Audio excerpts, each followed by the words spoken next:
সেইদিনা টিংকু আৰু পাঞ্চনে মাৰ্কেটৰ পৰা ঘৰৰ ফালে গৈ আছিল। অলপ দূৰ অহাৰ পাছতে তেওঁলোকে ৰাস্তাতে 2-3 বছৰমান হোৱা এটি ল'ৰাই বহুত বেছি কান্দি থকা দেখিলে। ল'ৰাটো কান্দি থকা দেখি তেওঁলোক দুয়ো গৈ ল'ৰাটোৰ ওচৰতে থিয় হ'ল। টিংকু আৰু পাঞ্চনে ল'ৰাটো ওচৰে পাজৰে তাৰ মাক দেউতাক বা ঘৰৰ কোনোবা মানুহ আছে নেকি চোৱাৰ লগতে ওচৰৰ মানুহবোৰক সোধ-পোছ কৰিলে যে ল'ৰাটো তেওঁলোকৰ কোনোবা হয় নেকি, কিন্তু তাত সেই ল'ৰাটোক কোনো ঘৰৰ মানুহ নোলাল। সেই দেখি টিংকু আৰু পাঞ্চনে সেই ল'ৰাটোক তাৰ পৰা তেওঁলোকৰ ঘৰলৈ লৈ গ'ল। ঘৰত আনি টিংকু আৰু পাঞ্চনে অলপ সময় ভাবিব ধৰিলে যে সেই অকণমানি ল'ৰাটোৰ মাক দেউতাকক কেনেকৈ বিচৰা যায়। তেতিয়াই টিংকুৱে ভাবিলে যে নহয়, কথাটো এনেকৈ থাকিলে নহ'ব, খবৰটো খুব সোনকালে পুলিচক জনাই দিওঁ। টিংকুৱে খবৰটো পুলিচক জনাই দিলে। পুলিচে খবৰটো পাই চহৰৰ প্ৰায়বিলাক ঠাইতে ল'ৰাটো হেৰাইছে বুলি ল'ৰাটো পোষ্টাৰ লগাই দিলে। আৰু তাৰ অলপ সময়ৰ পাছতে তেওঁলোকৰ ঘৰত অকণমানি ল'ৰাটোক বিচাৰি 3জন লোক আহি উপস্থিত হ'ল। 3জন ক্ৰমে বিমান, গৌতম আৰু জিতু। আৰু তেওঁলোক 3জনে কয় যে ই মোৰ সন্তান হয়। তাৰে প্ৰথমে বিমানে কয় যে ই মোৰ সন্তান হয়, ই সদায় স্কুল ছুটি হোৱাৰ পাছত লগে লগে ঘৰ আহি পায়, কিন্তু আজি স্কুল ছুটি হোৱাৰ 2 ঘণ্টা পাছতো ই ঘৰ পোৱাগৈ নাই। ই ঘৰ নোপোৱা দেখি মই তাৰ স্কুলৰ শিক্ষকক ফোন কৰি সুধিলোঁ, কিন্তু শিক্ষকেও সি বহুত সময়ৰ আগতে স্কুলৰ পৰা যোৱা বুলি জনালে। তাৰ পাছতে গৌতমে কয়হি এইটো মোৰ সন্তান হয়। আজি ই আৰু মই দোকানৰ পৰা কিবা কিবি কিনিব গৈছিলোঁ।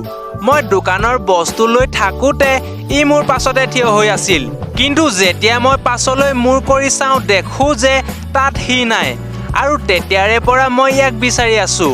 এইবাৰ শেষত জিতুৱে ক'লেহি এইটো মোৰ সন্তান। আজি ৰাতিপুৱা ই দোকানৰ পৰা চকলেট আনিব গৈছিল, কিন্তু বহু সময় হৈ যোৱাৰ পাছতো ই ঘৰলৈ ঘূৰি অহা নাছিল, আৰু ময়ো বহুত বেছি ভয় খাই আছিলোঁ। 3গৰাকীয়ে কথাখিনি শুনি টিংকু আৰু পাঞ্চনে লগে লগে গম পাই গ'ল যে এই কণমানিটো আচল বাপেক কোনজন। বন্ধুসকল, আপুনি ধৰিব পাৰিছেনে? যদি আচল বাপেকজনক আপুনি বিচাৰি পাইছে, আমাক এতিয়াই কমেণ্ট কৰি জনাই দিয়ক।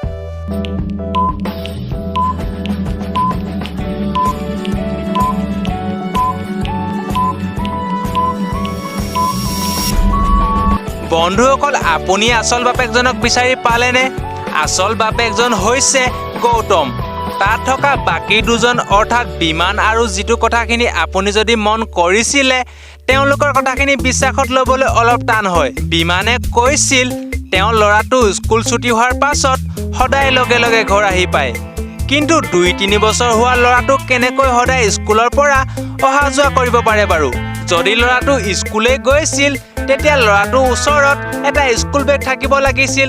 আচলতে তেওঁ সম্পূৰ্ণ মিছা মাতিছিল। আৰু শেষত জিতুৱে কৈছিল তেওঁ সন্তানটোৱে ৰাতিপুৱা দোকানৰ পৰা চকলেট আনিব গৈছিল। এইটো বাৰু কেনেকৈ সম্ভৱ? 2-3 বছৰ হোৱা ল'ৰাটোৱে অকলে দোকানলৈ গৈ চকলেট আনিব পাৰেনে বাৰু? আচলতে তেওঁ মিছা মাতিছিল। কিন্তু গৌতমে কোৱা কথাখিনি বিশ্বাসত লৈ ক'ব পাৰি যে তেওঁ সন্তানটো আচল বাপেক। গৌতমে কৈছিল তেওঁ দোকানত কিবা কিবি লৈ থকাৰ সময়ত তেওঁ ল'ৰাটোক তেওঁ কাষতে থিয় কৰাই ৰাখিছিল, আৰু তাৰ পৰাই ল'ৰাটো ঘপককৈ নোহোৱা হৈ গৈছিল। পিছে আপুনি এইটোৰ ওপৰত যদি কিবা মতামত ৰাখিব বিচাৰে, আমাক কমেণ্ট কৰি জনাই দিব। বাৰু বলক আমাৰ পাছৰ পাজলটো চাওঁ। বন্ধুসকল, এই পাজলটো আপুনি অলপ ভালকৈ চাওক। বাওঁহাতৰ ছবিখনৰ পৰা মাজৰ এটা টুকুৰা কাটি নি ছবিখনৰ কাষতে ৰখাই থোৱা আছে। কাষতে কিন্তু কেইবাটাও টুকুৰা আছে। এতিয়া আপুনি ছবিখনৰ লগতে ছবিখনৰ টুকুৰাকেইটা ভালদৰে চাই ক'ব পাৰিবনে ইয়াৰে কোনটো টুকুৰা আনি ছবিখনৰ খালী ঠাইডোখৰত লগালে ছবিখন সম্পূৰ্ণ হৈ উঠিব? অলপ ভালদৰে চাওক, আপুনি নিশ্চয় বিচাৰি পাব।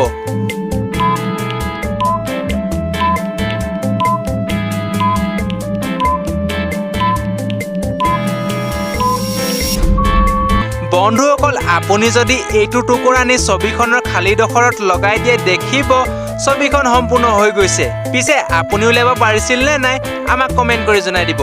বলক পাছৰ পাজলটো চাওঁ। বন্ধুসকল, আপুনি এই ছবিখন অলপ ভালদৰে চাওক। আৰু এতিয়া কক ইয়াৰে কোনটো ছবি বাকি কেইটা ছবিৰ লগত একেবাৰে মিল নাই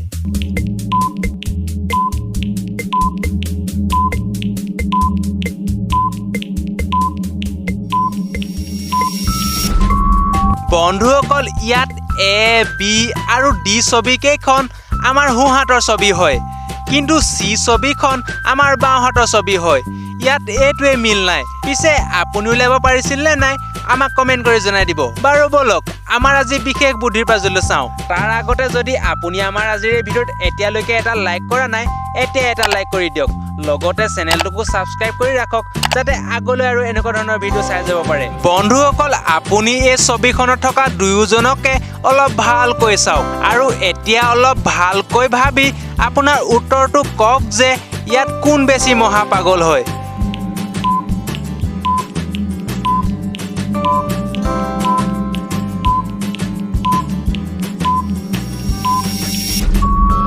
বন্ধুসকল মোৰ মতে ইয়াত দুয়োজনে মহা পাগল হয় ইমান চাফা চিকুণ নদীখনত তেওঁলোকে সেই কামটো কৰি নদীখন সম্পূৰ্ণ লেতেৰা কৰি তেওঁলোকৰ মহা পাগলামী ৰূপটো দেখাইছে পিছে আপুনি কি ভাবে আমাক কমেন্ট কৰি জনাই দিব বাৰু বলক আমাৰ আজি আপোনালোকলৈ থকা বিশেষ পাজলটো চাওঁ বন্ধুসকল এই ছবিখন অলপ ভালদৰে চাই এতিয়া আপুনি ক'ব পাৰিবনে ইয়াত কোনখন ছবি বাকি দুখন ছবিতকৈ অলপ অমিল হয় মানে মিল নাই যদি আপুনি বিচাৰি পাইছে আমাক এতিয়াই কমেন্ট কৰি জনাই দিয়ক আপুনি যদি শুদ্ধ উত্তৰ দিয়ে আমাৰ অহা ভিডিঅ'ত আপোনাৰ নামটো উল্লেখ হ'ব পাৰে বন্ধুসকল এতিয়া সময় হ'ল আমাৰ যোৱাবাৰৰ পাজলটো চোৱা যোৱাবাৰ আপোনালোকক সোধা হৈছিল যে এই পাজলটোৱে এখন দেশৰ নাম বুজাইছে আৰু সেই দেশখন হৈছে জাপান ইয়াত প্ৰথমে জে প্লাস এখন পেন আছে আৰু এনেকৈয়ে জে প্লাস পেন হৈ যাব জাপান আৰু